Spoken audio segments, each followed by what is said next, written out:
That's great. Is this background okay? I'm sitting on my couch. Is that okay? Yeah, yeah. Or Background is perfect. okay, actually, do you mind if I just get water? Because I know if I start talking, it's going to be helpful to have water. Yeah. Hold on.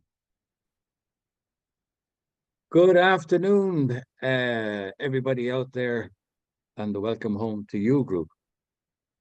I have the Steve McKenna here, who's a movie producer and director.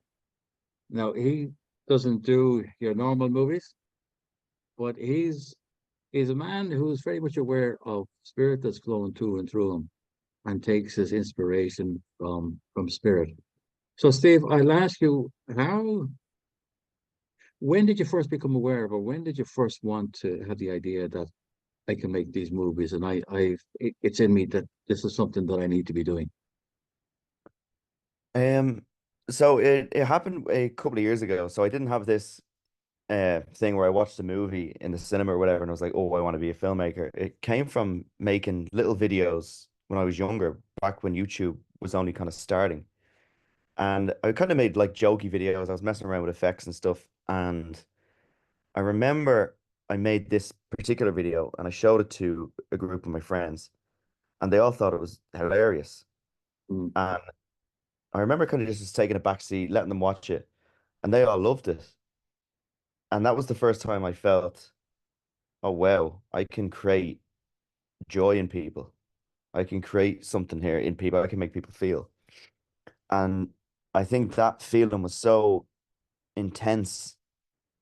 It gave me meaning. It was like instant meaning. I felt, right. oh, this is what I want to do. This is what I need to do. Yeah, of course, I started off by saying that you're inspired by your inspiration, but is there anything else that gives you the inspiration? I know we talked about books and different movies and different ideas that you might get. Does it happen? You're just walking down the road and then bang, something will go off in the head? Yeah, sometimes I think if you're looking for an idea or if you're looking for inspiration, I think you do find it if you're open to it. Right, So, that can be anything from like sitting down and watching a film. Um, it could be going for a walk. It could be journaling. I find journaling really can open my mind sometimes. Um, Meditation sometimes. I don't do it as often as I should, but all it like life in general, even like hanging out with your friends or like talking to somebody could give you the piece of the nugget that you kind of need to kind of go, ah, yes, okay. Sometimes even talking about the story or whatever it is with somebody can actually help me flesh it out. right. And I would imagine too by doing this work that a lot of it would be looking internally. So you're actually looking at what makes you tick. And So when I write or tackle an idea, like it always comes from I don't want to say like write what I know or write what you know because I don't necessarily agree with that all the time. But I think part of it is true in that you try and stay true to your own voice and you try and right, kind of, you're not making anybody else's film. So I'll talk about film because that's the artistic avenue that I've gone down. But I try and stay true to my own voice. So what do I like? What story is it that I can tell? And as truthfully and honestly as possible. Um, and I find that when I stick to my own voice and make something that might be a little bit weird or it might be a bit out there or people might not right. get it, I'd rather fail doing that than trying to imitate something that already works Yeah. or trying to imitate a trend, let's say. I find that actually quite soul destroying. Yeah. There's enough people out there doing that already. Yeah, like other people can make these films, but for me, I think it's important as an artist to trust your own voice and to Yeah. to really like acknowledge it and in a weird way, like have compassion for yourself because if you're gonna write something that's let's say close to home, you need to be able to look at it like objectively and kind of go, okay, let's say you're writing a scene about two friends who have an argument and you kind of take inspiration from an argument that you had with a friend. You can't just look at the argument and go, well, he was really bad in that situation. you have to look at what you did as well, and come at it from a place of love and care, and go, okay, I did that because of this, and I know what I was going through there. Fair enough, and then that will create honesty, and people watching it will pick up on that. Yeah, absolutely. And I imagine too for your own sense of it means you taking responsibility for you and for what Yeah, you do and for what you don't do. You know, absolutely. Yeah, I think that's really I important. yeah, because I mean, there's so many people out there who just push it out there. No, it is easier to blame somebody else or the situation for something not happening than taking responsibility. Because when I find that, Yes, I think I know I've done it like as a writer. You know, like you do write down things. It can be a form of like therapy in yeah, itself.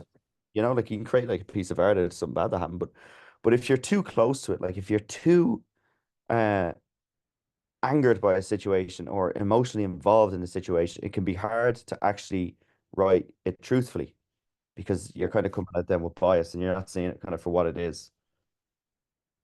yeah, and of course, great awareness there as well when you can step back and you can look at things, and it gives you, you know, in life, there is nothing good or bad unless we make it so. You know, it's all about our perspective at the time, Yeah. what way we view it or what lens we're viewing it through, how we're going to experience that situation. Yeah, yeah. I think just being able to be honest Yeah, and not trying to obviously with drama you can embellish things to make it more dramatic. yeah, And that's fine to do that. But as long as the core of it comes from a place of honesty, I think, and that could be for any artistic piece, it doesn't have to be for just movies, but um I find just being honest with all your characters and what you're trying to do and not try to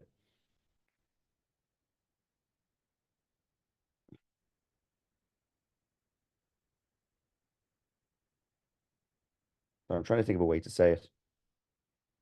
yeah. Well, yeah, it's yeah, It's not just just about going being for genuine and yeah, yeah, trying to be and true to that's I think that's probably something that people are probably more encouraged, especially nowadays, to be the same as everybody else rather than have this individuality and to plow your own field. And with with everybody trying to chew in with everybody the same on YouTube or TikTok or any of these things, you know, encourage everybody to be a certain way.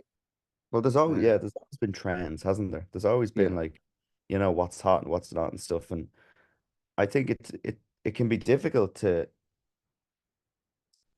try something that's new yeah, because most of the time you're probably going to be met with people not understanding it, or you could also be met with the opposite of that where they think it's amazing. And I kind yeah, of have this belief that nobody actually knows what they want until they see it.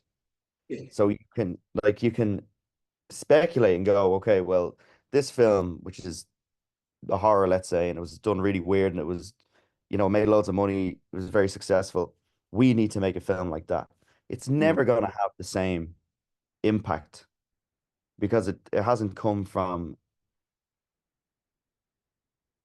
it's coming from a place that they want to capitalize on it as opposed to exactly. Yeah, I want to make this because I really care about this kind of art. yeah. And of course, if you just look at a lot of the movies that have been out, they're all franchises or remakes, stuff A lot of that's that, been yeah. yeah, Yeah. and which There's a lot of that, but there's also a lot of like really good independent films coming out. And I think what's happening is that it's become quite easy for artists to make films now. Well, not easy, right, but it's definitely way more accessible than it ever was. So, excuse me. I think what's happening is that people who wouldn't be able, you normally wouldn't be able to share their voice with the world now have a platform to do that. yeah, And people are noticing. So I like it's a good time to be alive, but it's loads of competition. yeah, Yeah. yeah. I suppose that's the thing. Everybody wanting to be seen. Yeah, and it's hard to stand out in a city with so much stuff like and like the thing with this like the movies that are going to the cinema and stuff, it's like they're the films that have the most money behind it, Mm, most of the time anyway. They have like all the marketing budgets and everything. So it's hard for an indie film to compete with that. yeah, absolutely. Would you like to talk about the last movie that you made? Was it shown in the cinemas? No, so Dreamtown is it's my first feature film, and that was made well, I finished it this year, but it was shot last year, but I finished it this year. So took now over the whole thing since inception to completion, nearly 5 years. So it's Right. quite a long time. But that's having its premiere this weekend in the Galway Okay. Film Festival. Yeah. Very good. So it might be in cinemas. We'll see. We'll see what happens. Well, this is it, and we might get the link later on and put it down in the comments. Oh well, actually I can't. I'm not at liberty to give Oh, that link. you can't show. Of course, you have to show you. Okay. No, I can't. It has to be everything has to be super private because if I want to sell it, if it's already publicly available, then no one will want it. So I need to kind of keep everything under wraps, yeah, All until. right. Yeah. Yeah. So I'm kind of hoping to secure kind of distribution for it, and we'll see what happens there. Okay. Maybe like to give the brief outline of the story or the characters that's in it. Yeah, well, the film's a bit of failed rocker. He's 56 and he still thinks he matters, and he hangs out with these young people in bars and stuff, and he has a crush on this young bar girl who works there. And I think from the outset you kind of know, okay, this guy is a complete washout. He's is he lying about his past? What's going on? He's still rocking the leather and the hair and everything, and he's still going on like he's 20. And he tries to basically reform a relationship with his son, who's a lot more musically talented than he is. But what happens is because the failed rocker, Mickey Richards is his name, is trying so hard to be cool, he ends up just trying to show off in front of his son. Right. And his son, needing his father to be a dad and not a mate, ends up kind of taking the father role, and the father takes the son's role. And there's that reversal of Yeah. Yeah. that Yeah. happens. And then, of course, when the son is introduced to the young bar girl, that's when it gets really heated and it becomes competition there. And it's a bit of man that kind of goes from here to here. But I won't tell you how it ends, but it's not as tragic as you think. It's quite funny. As you were describing it there, it sounds like my father. Oh, he's 95, but he's kind of missed the last 50 years of his life, so now he's trying to make up for it all. And Okay. yeah, so the last time we've been away, he thought he was like, "Oh, great, we're going for a piss up," and I was like, so Oh so well, he you're only as old as you feel. I oh, think. true, true, yeah, but I suppose that's fine when you realize that's what you're doing, but when you think that you're still in your 20s, pretty much like the character you're talking about, and Yeah. and you start acting out of that. Well, he's ignoring his responsibilities, like he's it's I call the film a coming of age drama, but in the mind of a Mm. 6-year-old. So he hasn't grown up and he doesn't want to. So, But and of through course, the they say that about a lot of men too. That they forever remain the young boy. They never grow up, never take responsibility for themselves. Oh yeah, absolutely, yeah. I think that's a very good point. I think it's like what's that transition from, you know, a boy to a man, and I think it's taking responsibility for things Yeah, and and of for course, yourself. I suppose society and life nowadays is probably it's changed a lot over the last definitely changed over the last 20 years or 40 years. I mean, it's completely different landscape out there as regarding a young man's role and the young uh, girl's role. Because they all seem to have changed completely. It's got to be a landmine out there. I see. Yeah, I don't know. I've never really experienced from my group of friends and stuff like that. I've never really experienced anything so like women being in certain roles and men being in certain roles. But from a male point of view, there definitely I have been in groups and situations where there is pressure to be a man. And that's not necessarily from me. That's like I've seen it in other people. right. I've seen other people desperately try to lead a situation that they don't know how to. Yeah, I've seen people desperately try to like be masculine and to be an alpha male. I've seen people try to do that, and it's I think that there's definitely a pressure, yeah, for yeah, that. yeah. From the female point of view, I'm not too sure. I'm not as in that, so I don't know if I can comment on it too much. But No, but we can only sort of comment looking looking in, yeah, because neither of us exactly. are female, so we don't know what's going on, what sort of Well, pressure what's is that? happening? I think what's like we're so there's so much information out there now. There's like so much information. There's information about everything, and even like mental health and everything is becoming like it's so accepted and it's recognized. So, and that's only I think that's only pretty recent. Yeah, Like in the last 10 years, I think it was still quite different. yeah, and I think in this country we're probably still trying to play catch up, and where it's well, it's good where it's encouraging people to talk. I mean, this country was Yeah.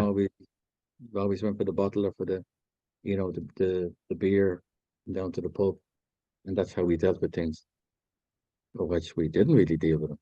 Well, now we have a phone, Yeah, and that is I've even found it myself. Like we're s- we're fed so much dopamine constantly that it's kind of hard to break away from it. Our attention spans are like have gone so down. I read a thing there a while ago that the average attention span for everyone around my age now is 3 seconds. It's 3 seconds, and that's because you've got so much content mm, constantly coming up. Your mind is just constantly fed content and dopamine.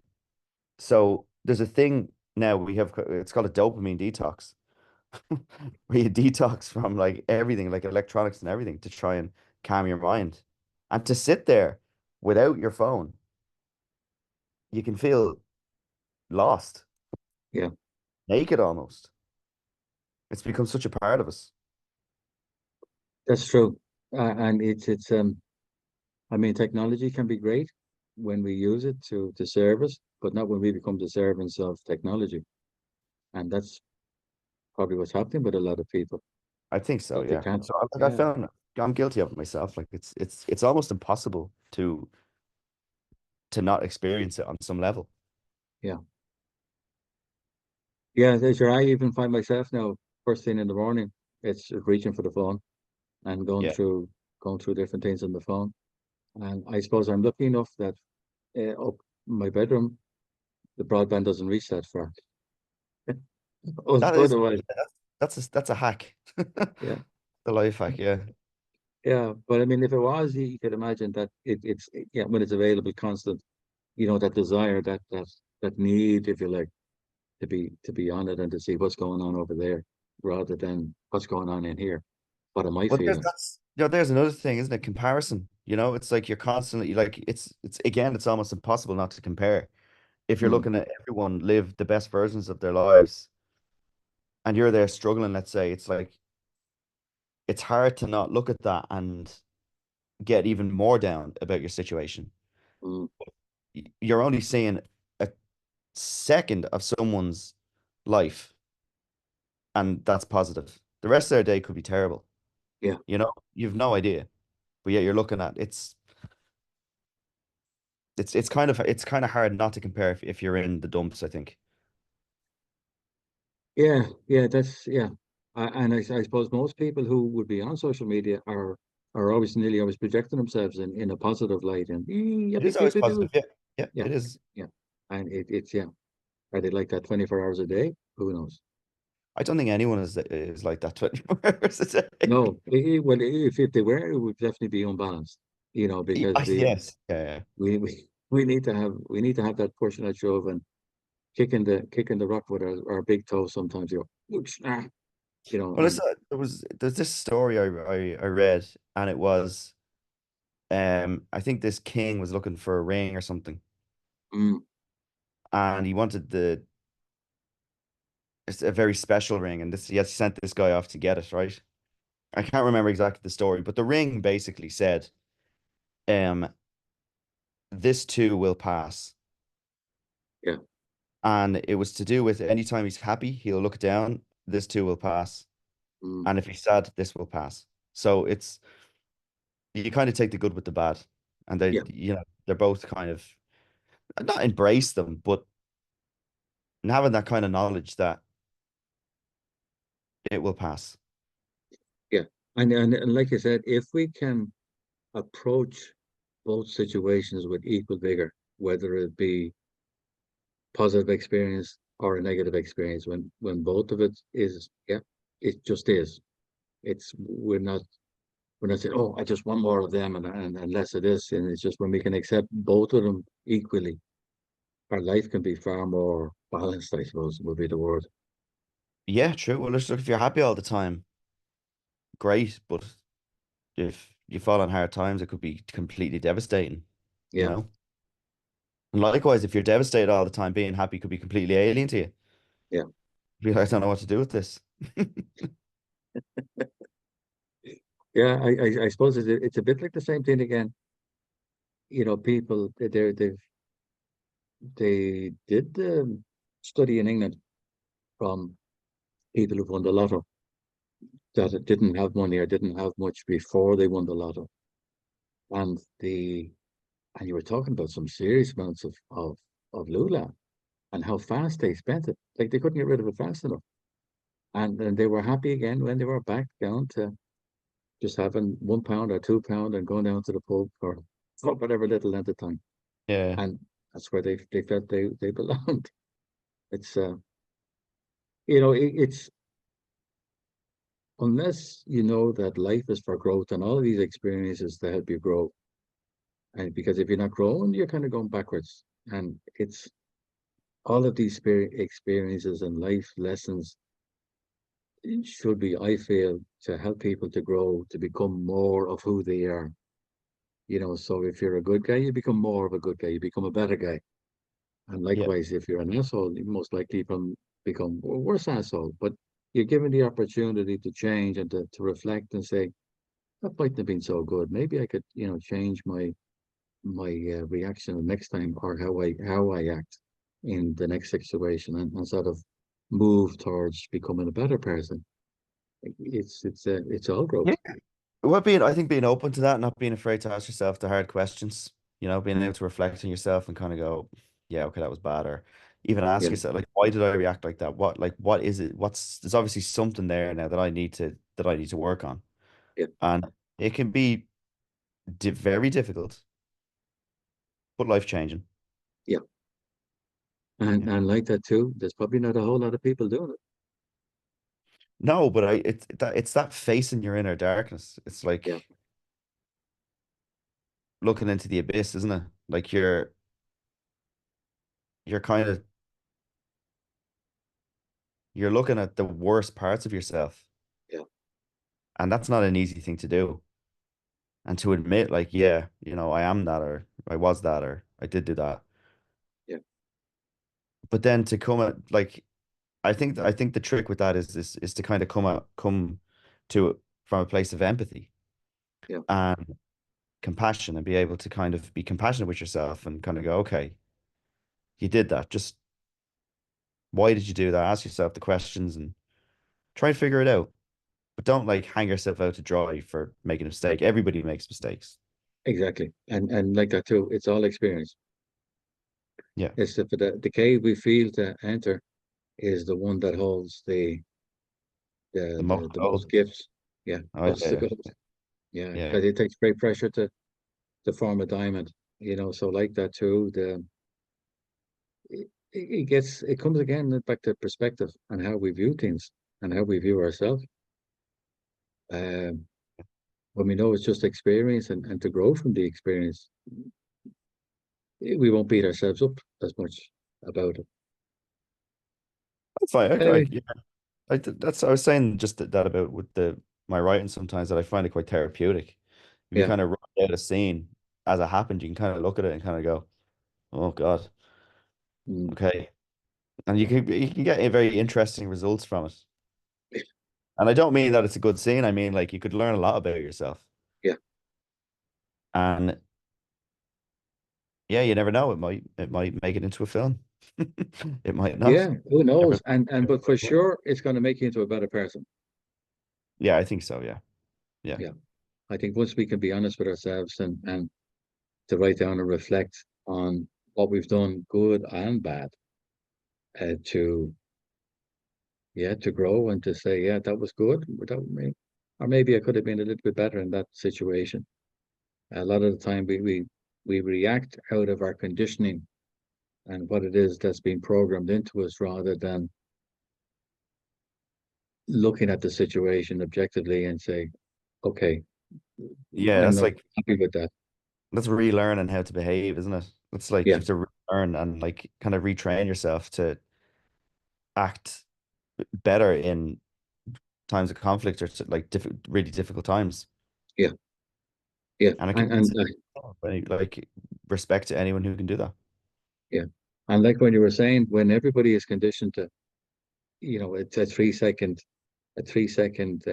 intention plan, for a body to take time to formulate what way they're going to respond, it's 3 seconds is already gone.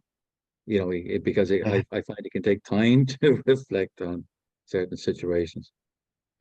Yeah, absolutely. It can take years.